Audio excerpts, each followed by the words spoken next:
Hi friends, welcome to part 3 of Object-Oriented Programming in Python.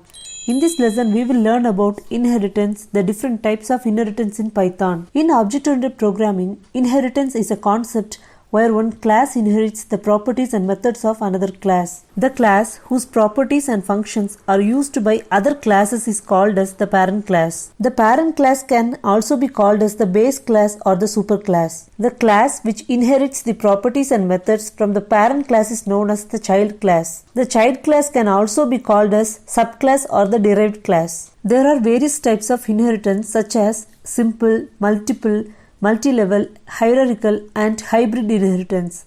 Let's now see various types of inheritance with example. Consider you have a class named person with two variables name and age and a method named getAddress. Consider another class named student.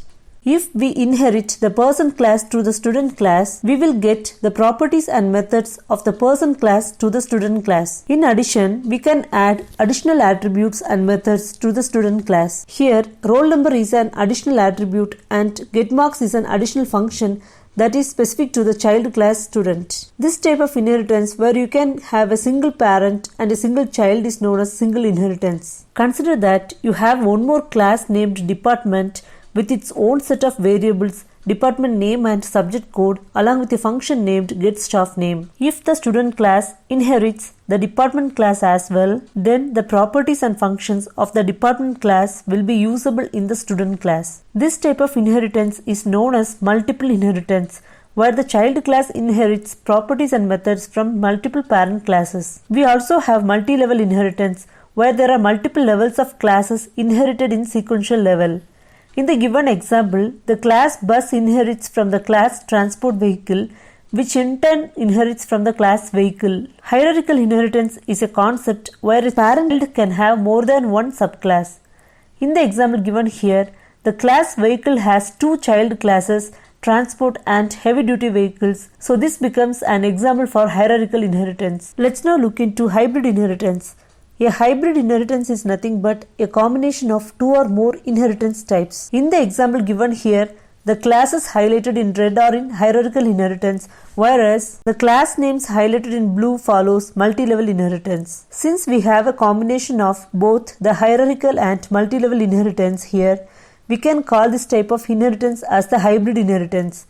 Let's now move on to the Visual Studio Code to see how inheritance works in Python. Consider that we have a class named user. Let's create a constructor within the class which takes two parameters along with the self parameter. Let's create two instance variables self.loginid and self.fullname and initialize them using the constructor parameters login ID and full name respectively. Create a new function named printUserDetails with the mandatory self parameter. Let's now print the instance variables self.loginid and self.fullname using the print function. Let's create one more class named admin.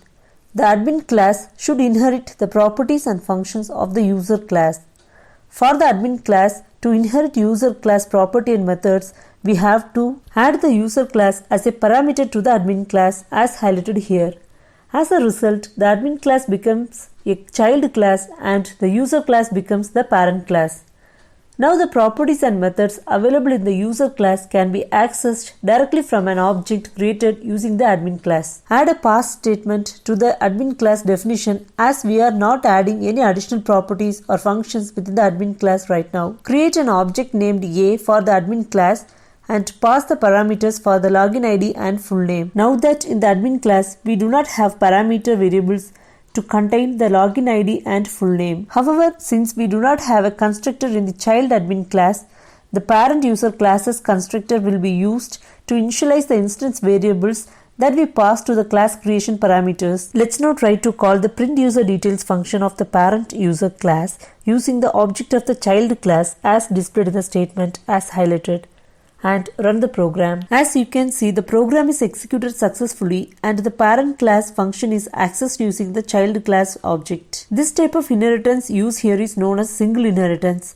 since there is one child class admin which inherits from one parent class, that is the user class. Let's create one more class named department. Let's create a class variable called department name within the class. Let's now try to inherit the properties of the department class as well within the admin class by adding the department as an additional parameter to the admin class. Now since the admin class has inherited the department class as well, we can access the department name variable of the department parent class using the object A of the admin class as highlighted. Run the program. As you can see, the department name is printed in the console. This type of inheritance is known as multiple inheritance, since the admin class inherits from two different parent classes. Using the methods we have learned so far, we can create the other types of inheritance as well. Now let's see how to handle the situation where there is a constructor within the child class as well. Remove the pass keyword from the admin class. Add the constructor function init within the admin class.